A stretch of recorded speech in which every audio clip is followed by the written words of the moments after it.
So guys, here we have is our GBP USD. If you are new and you've not subscribed, please click on the subscribe button, like and share, and also make your comments while watching us for it. Now we've actually did analysis for the 3rd of October. Actually, we predicted this bullish move on our GBP USD. You see how we predicted this bullish move, right? So if you were following this channel consistently, you would have seen it, and I'm sure you would have taken this trade.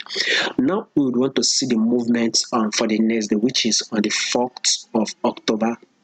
Right, to be able to predict this move right on this GBP USD and why we will be taking a certain trade, I want us to actually see this movement from the weekly time frame. So a quick analysis on this weekly time frame is that we can see that we are on a bearish move. So take a look at this drop. There's no two ways about this movement. The price is dropping, right? Now, for those of you that trade the moving average, I'm using 10-period moving average here. So we all know the rules of trading 10-period moving average. Once the price is below the 10-period moving average, we are to short it. But if it is above the 10-period moving average, then we are to go long. So clearly, we can see that this price is still below 10-period moving average. So that is on our weekly time frame. We are still on a bearish move, right? Now take a look at this movement, which I'll be zooming out. We can see on this weekly time frame we are about ranging, right? We can take this resistance up here, and we can take this low as our support.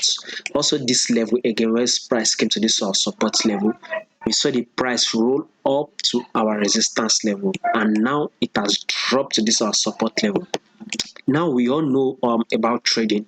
Once price is ranging and price break out of a support level or resistance level, we tend to see price come and test that same level again, which we just add here. We saw it on this weekly time frame. Our price actually broke below this support level where price has been rejected to.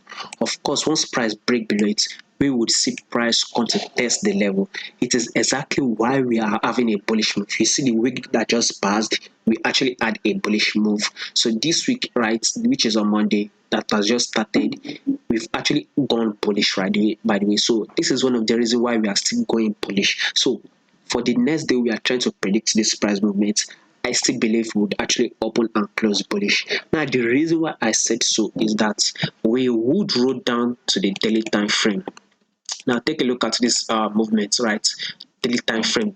We can see one movement that is being made here, which is a bearish move. So price has been dropping. Now, if you take a look at this movement here, guys, if you take a look at this drop here, a correction, another drop, right? A correction. Now we've had this huge drop, massive drop. Of course, we should be expecting a correction, which is exactly what we've been having. So is the correction over? Well, I don't think it is over, but I think possibly the next day, which is on the 4th, I believe the correction should be over by then. Then we can have that drop again. So I still believe I would want to see this GBP USD actually take out this level here once we add this pullback, right? Because we know that price tends to react at a key level.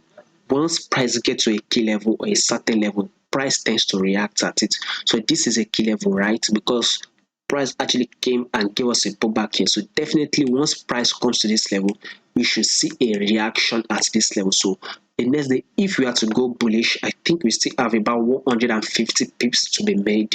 So if you can make about 150 pips bullish move on GBP USD, then maybe the next on the 5th, then we should start seeing that drop. But we would want to go bullish to tap this level before a drop would be made on GBP USD. So guys, watch out for it. At least you still have about 150 pips movement to get to this certain level before price will actually react to that same level. Now, to actually take this trade, that will take us down to our 4-hour time frame. So basically, you can see on this 4-hour time frame, we are on a bullish move. This price is actually going up. So if you want to trade it right on the 4-hour time frame, then we are to go long.